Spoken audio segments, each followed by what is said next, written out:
on that note then, if I may, over to you, Rhonda. Well, thank you so much, Yvonne, for the warm welcome, and welcome to everyone. It's lovely to be involved, and I was very thrilled to be asked. So I'll just start my sharing, go to my presentation. So my field, as Yvonne mentioned, is second language acquisition. I was an ESL teacher, so I worked very much in primary education, and I was concerned as a teacher that I was hearing about a lot of research that mostly had to do with adults, and it confused me that I was hearing things but it didn't necessarily apply to the students that I had in my classroom. And as I started my research journey, I'm just struggling a little bit to get the first slide working, but I remember on our practice session, it does take a little bit to start. So as I embarked on my teaching and also my research, I started to look at how children were learning a second language and how interaction had a role in this. So I'm sorry, Yvonne, I'm not sure whether you're able to walk me through this, but I seem to be having trouble with my presentation. Just click using the cursor and then try also the forward key. Sometimes it takes a little while for Zoom to start, but it should happen reasonably quickly. It says I am screen sharing, but I'm not sure why the... Yes, you are screen sharing. Yes. Oh, there we go. Yeah. Thank you, everyone. Just a slight moment there of panic that it wasn't going to appear, but so I'm going to look at interaction because for me this is key to how we help students learn a second language, and I'm going to look at the different aspects of second language interaction. When you see L2, I'm talking about second language, and I'm very much including explicit but also implicit feedback, and I'll talk more about what that means. And especially I'm looking at how this contributes to second language acquisition and what it means for teaching. So I've said to you that I was a teacher, and as I was working, I was puzzled why so much of the work involved adults rather than children, even though one of the very first paper ever to appear in press was actually about children learning a second language. I have to say in recent times, there's been a bit of a shift, and there is a lot more research looking at how adolescents and children learn a second language. Key premise is that children learning a second language differ significantly from adults because they have their own questions and issues that we need to address in our research. In terms of research, we need to really appreciate, as Alison Mackey and Sue Gass said, that we just can't treat them as mini adults. We need to look at what the findings are as they apply to their particular situation. Even so, many of the things we've researched have been the same as that have been researched for adults, although in recent times, Anne-Marie Pinter is actually extending that research and looking at it from a very different perspective. So the way that children interact differ from how older learners do, and I'm sure as many of you are primary school teachers, you know what I'm talking about. Little children do interact, or the way they talk and engage with others is different from the way, say, teenagers and adults do. The thing about child second language acquisition is that these people are learning their first language as well as their second, and it enables them, how they get things done and how they share their feelings and how they make and maintain relationships is very much different from the way that adolescents, for instance, do. Little children will go up to somebody and just say, "You be my friend." Now, you don't have adults doing that kind of thing, although it would be really nice if we could do it so simply. They're also different cognitively, socially, and linguistically. They're at a very different stage of development from older learners. And many of you will know as teachers of young children that they're very egocentric by nature. So it really is all about them as the person that's most important. Despite this, interaction does appear to support child second language acquisition, just in the way that it does for adults. It happens in a slightly different way, but it is as supportive. But I have to say there is a bit of a caveat. It will depend on what context that you're working in. And I know for some of you, for instance, you'll be working in classes with very large numbers of students. And so the sorts of interactions that might happen in those classrooms will be very different from how I used to work with newly arrived migrant and refugee children, where we had quite small classes. So I understand that context will make a difference, but some of the principles that I'm going to talk about are the same regardless of context. So as Yvonne mentioned, I've done a lot of research and as have others. And we've looked at a lot of classroom, but also laboratory studies. It's hard to undertake research in classrooms. It's very noisy. There's a lot going on. It's quite intrusive to have people in there with microphones and cameras. So sometimes to unpick some of the principles of our theoretical understanding, we've explored by taking children out in what we say laboratories, but really often in a small room, and video recorded them there. We have looked at a range of different instructional settings and for different types of learners. So for child second language acquisition research, we've looked at, I've looked at English as a second language. I've also worked with others, as have many other people, researchers, looking at foreign languages. So English as a foreign language, but also other languages. I've also looked at immersion and content classes. So I'm not sure how many of you have heard of content and language integrated learning, but it's when you actually teach subjects such as maths and science, for instance, using the target language, the language you're wishing to teach, but the focus is on the subject rather than on the language.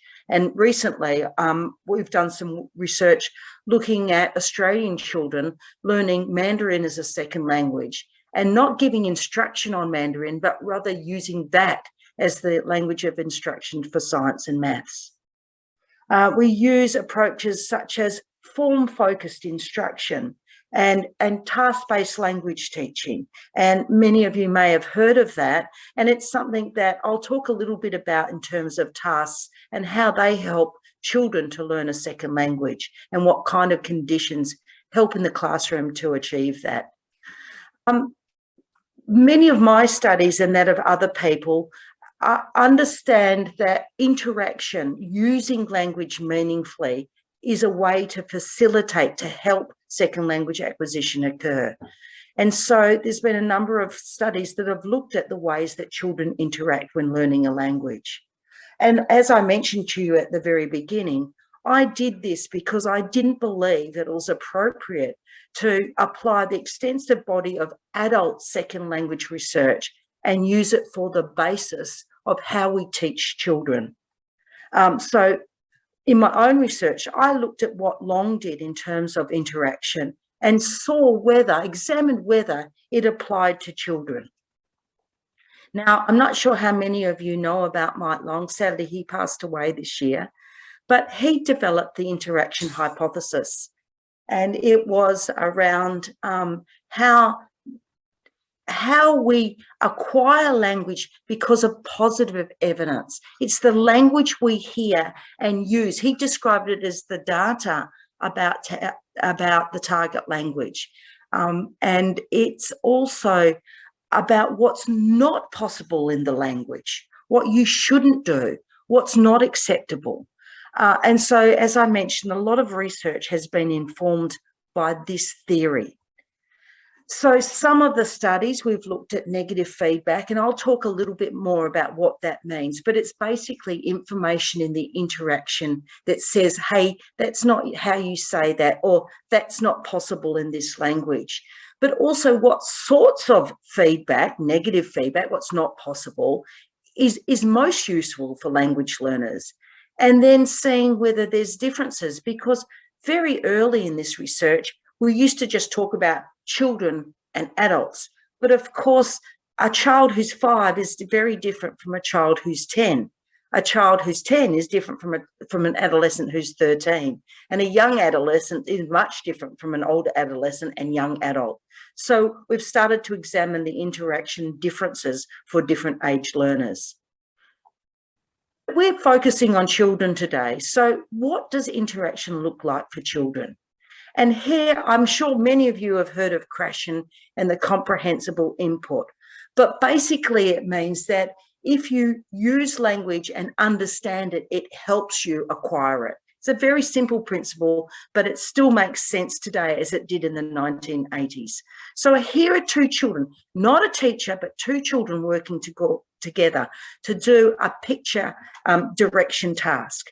And what they wanted, one is describing the picture of the other. So the first one who's doing the drawing says, "How tall is the tree?" And the other student says, "How tall?" Clearly not understanding what the word tall means.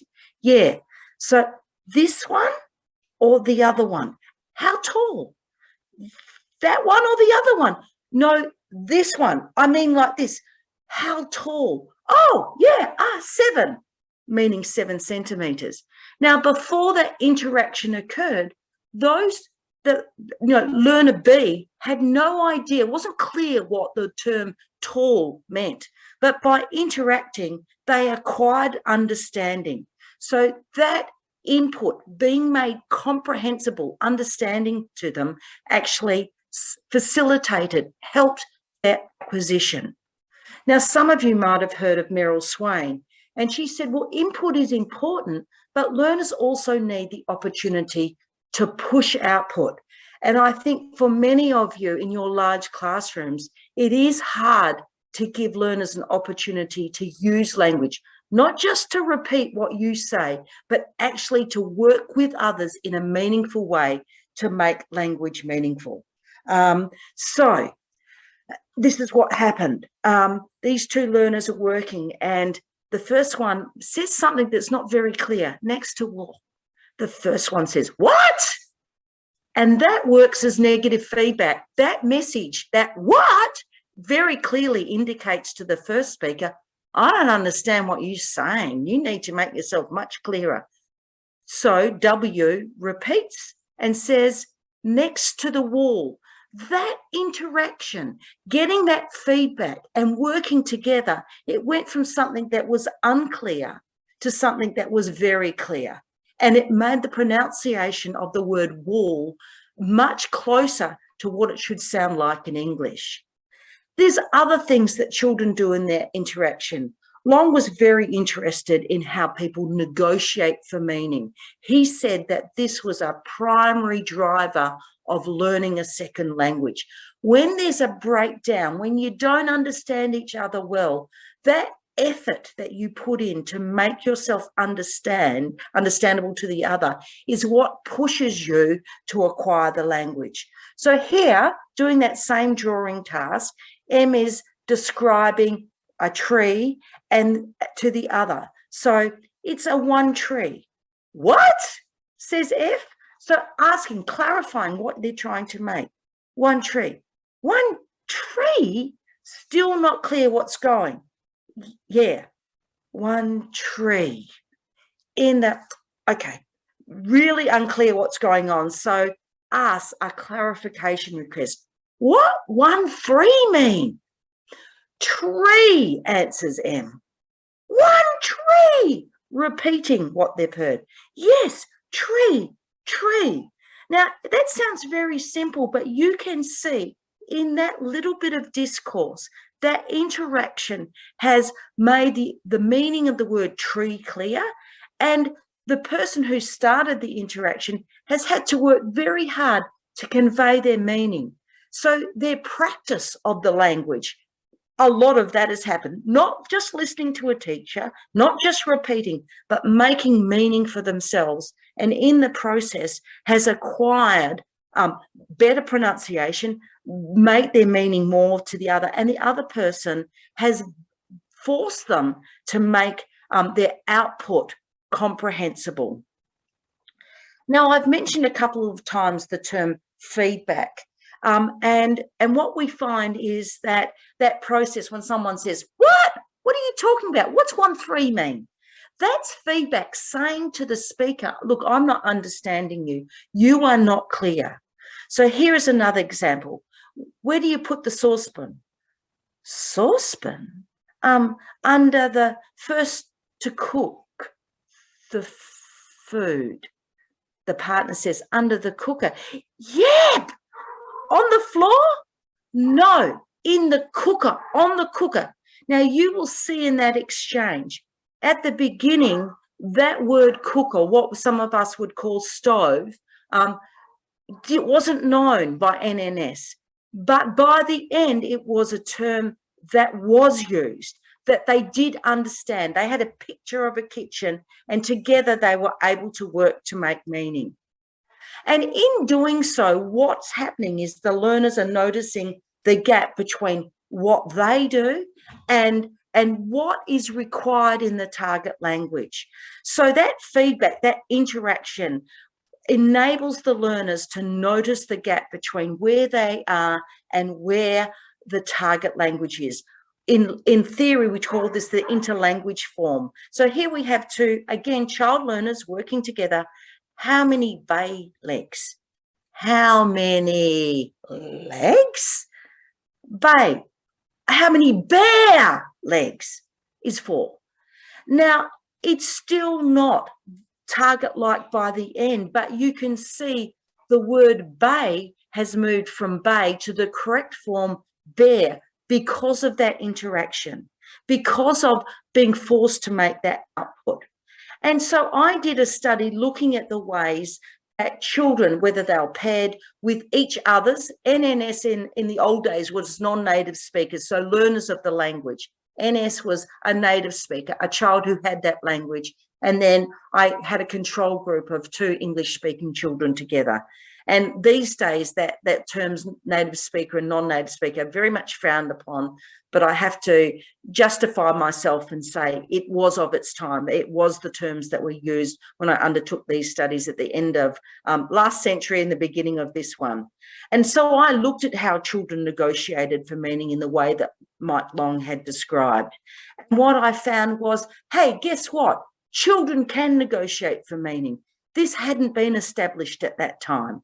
And I did find they did it slightly different from adults. They used the same things, confirmation checks, clarification requests, repetition, and they gave explicit feedback, but only rarely. I also found that there were differences, so that there were fewer strategies used between the English speakers. There were much more used between the non-native speakers, the learners, and in doing so, they were getting lots of opportunity for input, for output, for feedback. So it showed me that those sorts of tasks, those interaction tasks, were really supportive. Now, initially I found, and this little diagram at the bottom shows that children aged 8 to 10, it didn't matter if you're a boy or a girl, you did it the same. But as you moved into adolescence, girls tended to negotiate more and boys less so. It didn't mean that they weren't doing it. It just showed that as children became adolescents, those other parts of their development started to kick in. So I did mention that there were proportional things. Adults tend to use something called comprehension checks a lot. Do you understand what I mean? I hope you're all following this. That's me using a comprehension check. And children tend not to do it, but they still did it occasionally. And so here's somebody, speaking and saying they have a cupboard like that, a tray. They have a tray, you know? So they're checking that they're understanding, they're being understood by the other person. 1, 2, 3. 3 tray. Know what tray? 3 tray. So they're checking the understanding, and the other child says, yes, yeah, I know. So what I found is, like adults, children can provide to each other and use feedback. So here's another example. This is where the life goes. What do you say? The life, the bread knife. That interaction forced the learner to make what they were saying more clear.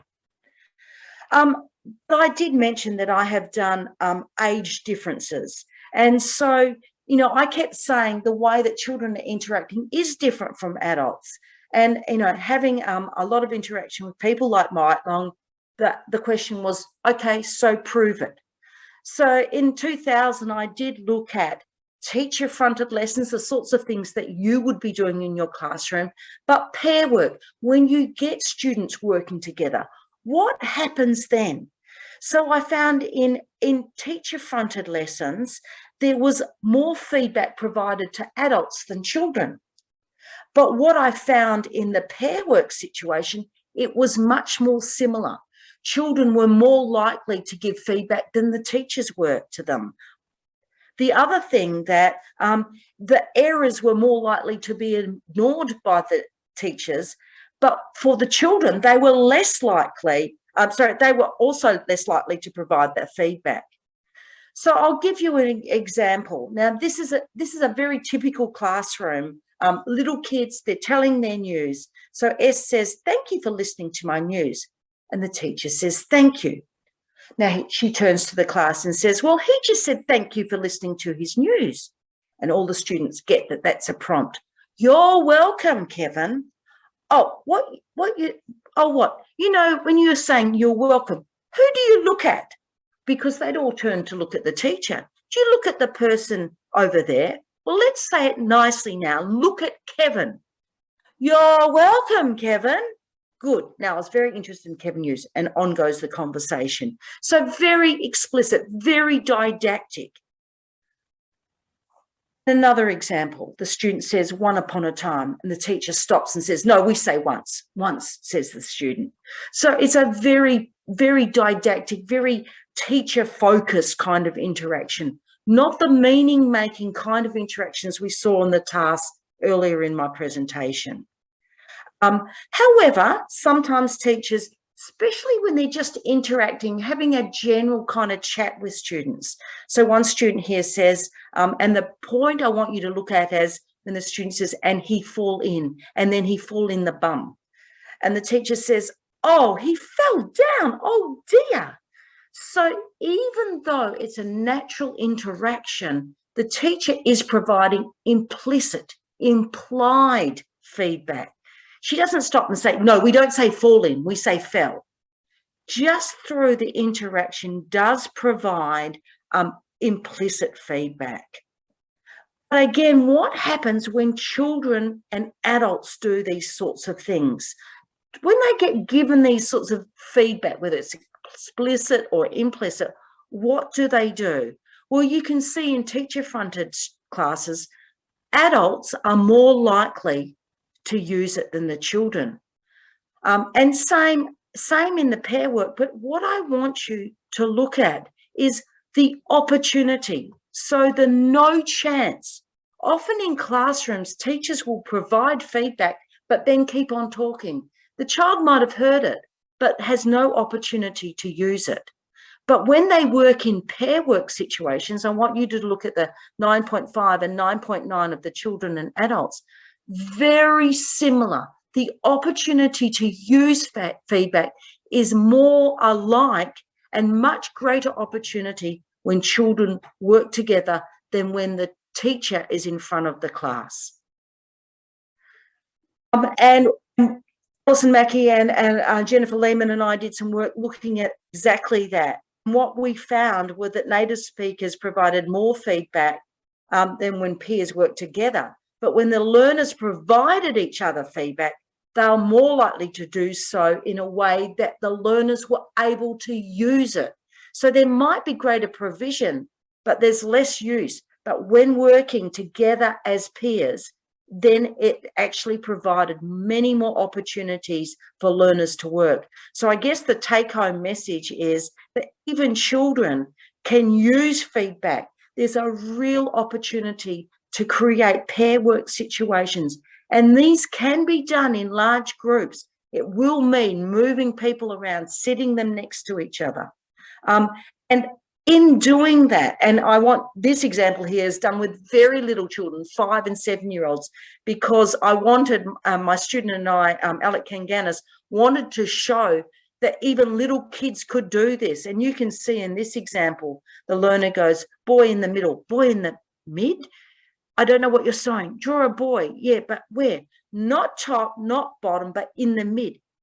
In the mid. Oh, middle.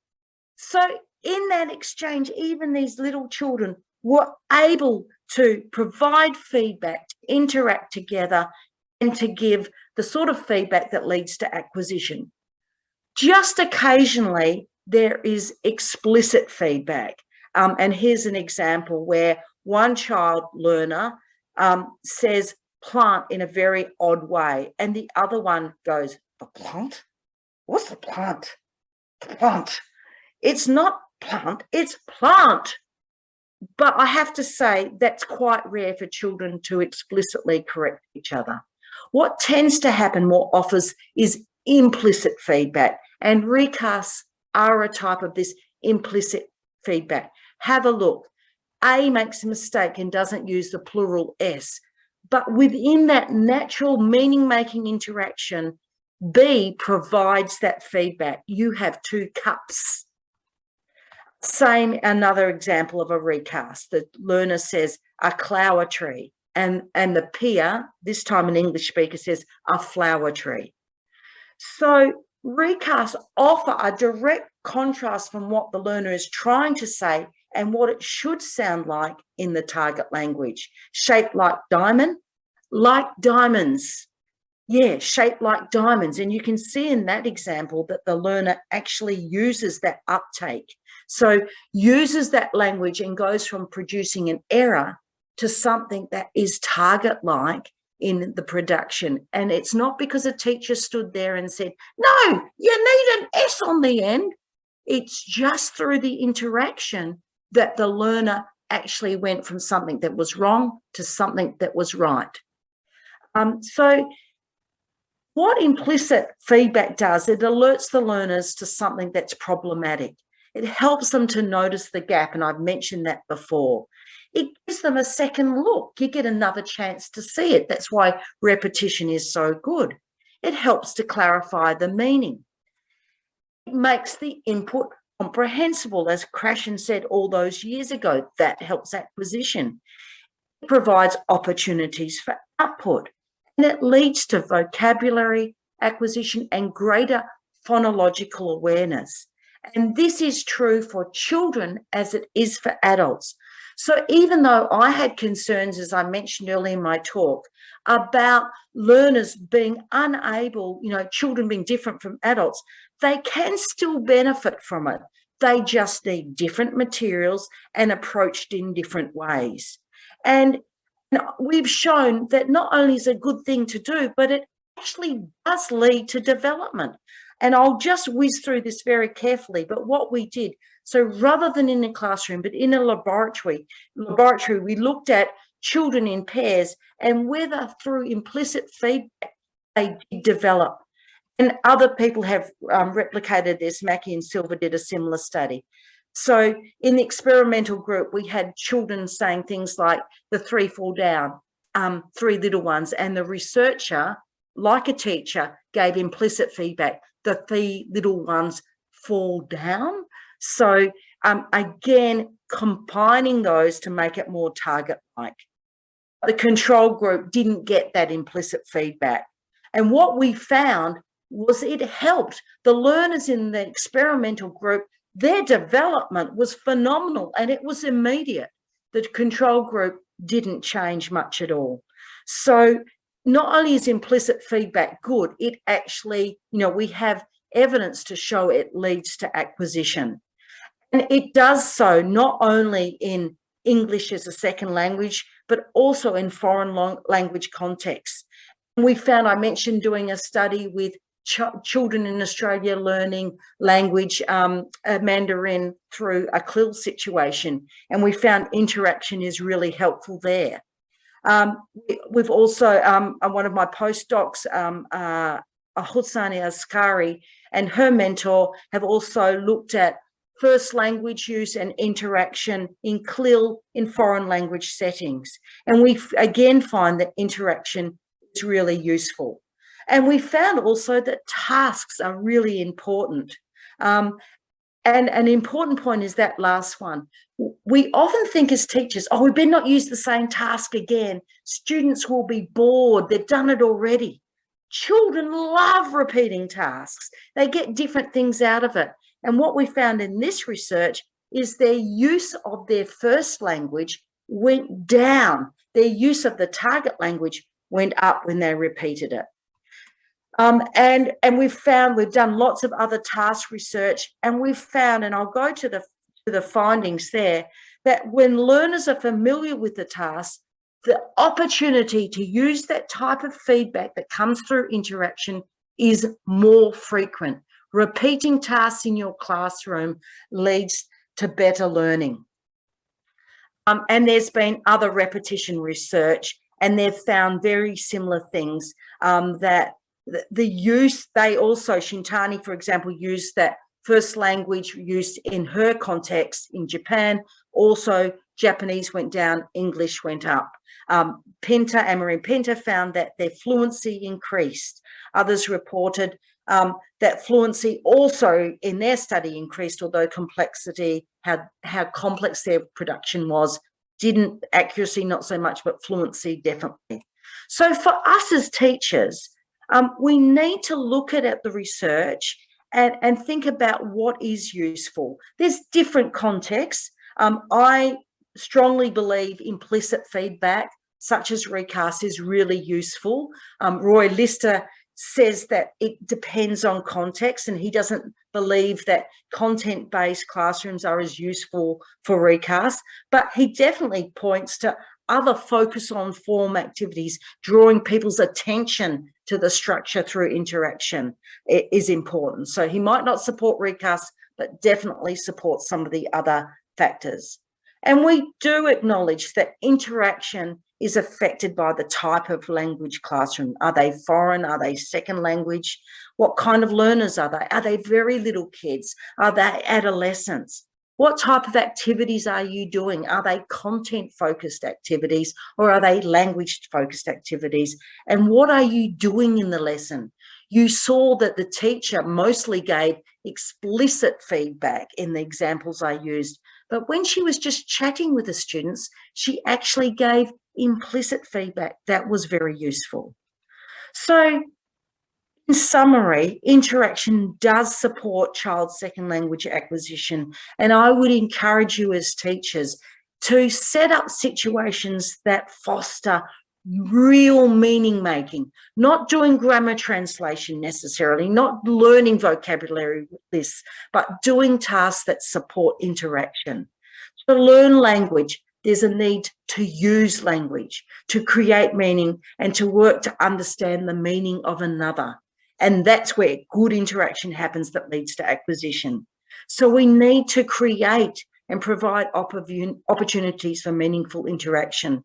And I mentioned this to Yvonne early when we first started talking about this talk.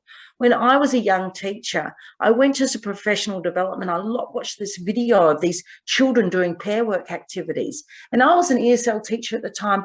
And suddenly it occurred to me, in my classroom up to then, I'd been doing all the talking, but I knew how to use and speak English well. I didn't need the practice. My students needed the practice of meaningful interaction, and it changed the way that I approached language teaching. But we need to adapt the approaches and support interaction that provides greatest use for the learners, for the context they're in, and for what the classrooms the teachers are in. I know it's hard in large classrooms.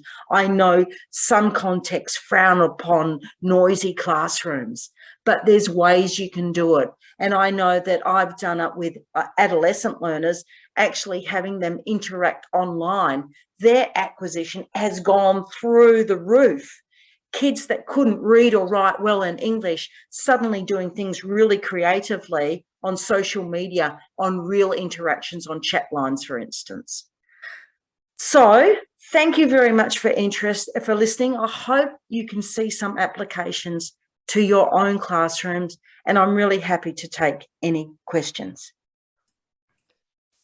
Thank you very, very much, Rhonda. That was a fascinating session. I think, for me, one of the key takeaways here is, is the way in which you ask us all to reconsider the role of the teacher and the role of the students in giving that feedback. Traditionally, we've very much expected that the fountain of knowledge in the classroom always be the teacher, and that we assume that the students take on the role only of absorbing that information. We got a question quite early on in the Q&A box from Ming Zhang, and she was commenting that she from her experiences, I assume, a lot of the conversation that you could also have in your target language was fine. But if students wanted to negotiate meaning, they would often revert back to L1. They would switch back to their native language in order to negotiate meaning, and then switch back to the target language once they've understood. Do you have any particular thoughts on that? Maybe thoughts on why it happens, or even thoughts on how teachers might want to get involved or to change that behavior? Now, early in my career, it used to be very much frowned upon to use your first language as a resource. Oh, you mustn't do that. We're in an English class. It's English only here. But in fact, more recently, we've said, actually, there's no problem with using your first language. As adult learners, we do that. We often go, oh, that's interesting. In French, the adjective comes after the noun. In English, it comes before. We will share that as learners with each other. There's no problem with doing it. The problem is if we only ever use the first language. So to actually step out and negotiate in the L1 is okay. I've very much changed my own perspective on this. However, I mentioned task repetition for a reason. When you repeat tasks, the use of first language goes down. And so it's about repeating tasks, setting up situations where you encourage more negotiation in the second language than the first. I'm not saying it's a bad thing. I'm just saying by doing things such as task repetition, you do give opportunities for learners to use less of the first language. And it will depend on where they are in their journey of development, how useful that first and second language is to them. I wonder also whether there's an argument to suggest that the type of feedback or negotiation may depend on whether you want to switch between L1 and L2. I mean, if I were, for example, just trying to clarify with somebody speaking in say, Japanese, it would be very easy for me just to use, questions such as, I'm sorry, what did you say? I didn't quite catch that. Could repeat that. But if I wanted to jump in and get a little bit more clarification, so for example, why do you have to put an S at the end of say? Why do you have to put an S at the end of book? There I might want a much more formal explanation about what I haven't quite understood, and that might switch me between my first language and my second language.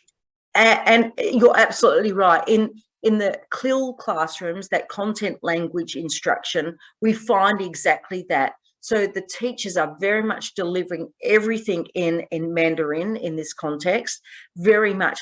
But occasionally they will step out of it to do what we describe as metalinguistic comment. They talk about language.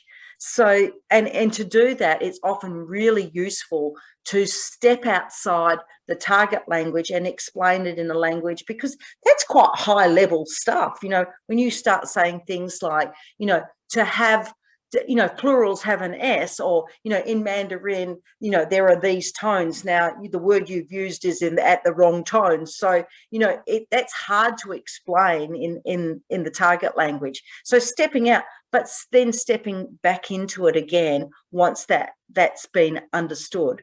And it's interesting, we've done that study longitudinally. So for a long time, from year 1 to year 4, and as the students go through the age levels, you would think, oh, so L1 goes down a bit, does it, as they get older? Interestingly, the content sometimes gets more complex, and the teachers do have to revert to the first language to describe something that's quite complex. But then they slide back again into Mandarin once that very complex structure is or content is understood. Do you think, I think from your session, I got the impression that these feedback techniques really are coming from the students themselves. They're kind of like naturally occurring feedback and correction and recasting. Do you think there's a place for teachers essentially explicitly teaching feedback techniques to help students feedback to each other?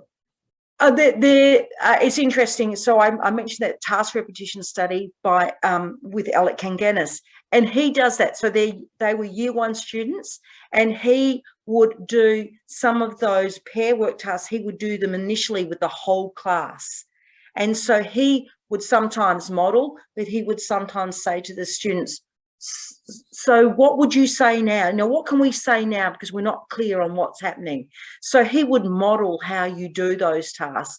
It doesn't have to be like that, because, you know, sometimes it's good to do that if they're not sure how to do it, they're not confident to do it. But as you said, in natural conversation, we do that all the time. I'm sorry, I'm not sure what you're asking. What's the question you're really getting to? You said black. Oh, you said back. You know, we do that as part of our natural conversation. And when we see young people, little ones learning their first language, that's exactly what parents do with little ones. So, it's a bird, and you go, no, it's actually a plane, but they overgeneralize. And so, you do correct, but they'll say, oh, two cats, I see two cats, no, two cats, yes, two cats, I can see two cats too. And it's just part of what we do naturally in normal interaction. We got interestingly, a question that I guess is related to what we've just spoken about right now. And this came from Beatrix in the Q&A box. And she was commenting on, I guess, the difference between delayed feedback and immediate feedback. Now, obviously, if you've got peer-to-peer feedback, it's all immediate. The students negotiating, meaning they're on the spot. What are your thoughts then about whether there's a necessity at all to provide delayed feedback? And if there is, who should be doing it and what form should it take? I think there is actually times where we do stop and focus on form. If the whole class is struggling with a particular structure of language, there can be a time where you stop and you actually focus their attention on a particular aspect. The plural S is one where, I, as an ESL teacher, actually taught a lot of Cambodian and Vietnamese students, and that was very typical not to have the S on the end. And so when they were telling me about the two cats they see, I'd say, oh, two cats.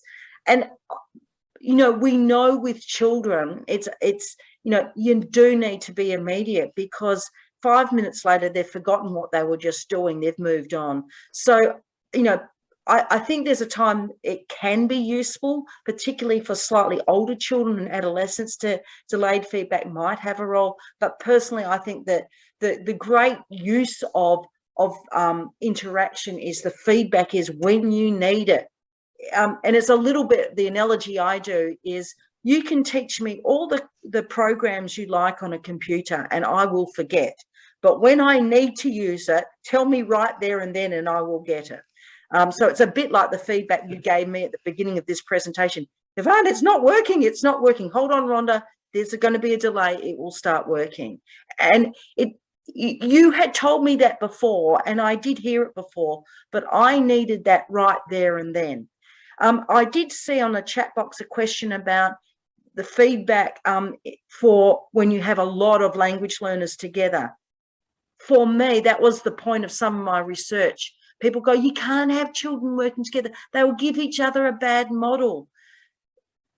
They are just as capable of saying, what? I don't know what you mean. In fact, they're often more blunt about it and direct. What you mean, plant? Not plant, it's plant. So some of that, the nicety that we develop as we get older, some of that socio-linguistic competence doesn't exist with children. So the feedback is very direct and very blunt, but very useful. Indeed, indeed. We've reached now, I think, the end of the session.